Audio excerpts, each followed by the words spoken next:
చాలా ఏళ్లుగా గుడ్ల గురించి ఒకటే కన్ఫ్యూషన్ కదా. అసలివి మంచివా కాదా?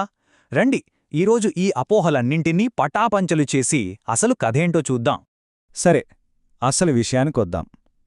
చాలామందిని టెన్షన్ పెట్టే ప్రశ్న ఇదే. రోజుకి 4 గుడ్లు తింటే ఏమవుతుంది?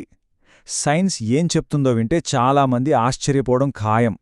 మనం ఇప్పటిదాకా విన్న పాత మాటలు, హెచ్చరికలు అవన్నీ పక్కన పెట్టేయండి. ఎందుకంటే ఆధునిక సైన్స్ గుడ్ల గురించి ఒక సరికొత్త, చాలా ఇంట్రెస్టింగ్ కథ చెప్తోంది. ఏంటో చూద్దామా? మొట్టమొదటగా గుడ్ల గురించి ఉన్న అతిపెద్ద అపోహని బద్దలుగొడదాం. అదే కొలెస్ట్రాల్ భయం. చూడండి, పాత నమ్మకాలకి ఇప్పటి సైన్స్కి ఎంత తేడా ఉందో. 1960లలో ఏమనుకునేవారంటే మనం గుడ్ల ద్వారా తినే కొలెస్ట్రాల్ నేరుగా మన రక్తనాళాల్లో పేరుకుపోతోందని. కానీ నిజం వేరు. మన బాడీ చాలా స్మార్ట్.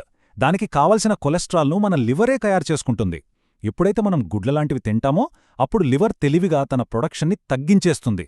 అంటే మన బాడీలోనే ఒక అద్భుతమైన బ్యాలెన్సింగ్ సిస్టమ్ ఉందన్నమాట. అంటే సింపుల్గా చెప్పాలంటే గుడ్లు తింటే కొలెస్ట్రాల్ పెరిగిపోతుందనేది జస్ట్ ఒక అపోహ.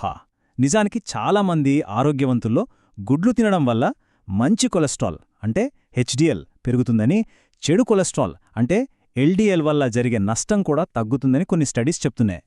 సరే, ఈ కొలెస్ట్రాల్ కథ పక్కన పెడితే గుడ్లలో ఉన్న అసలైన సూపర్ పవర్ గురించి మాట్లాడుకుందాం.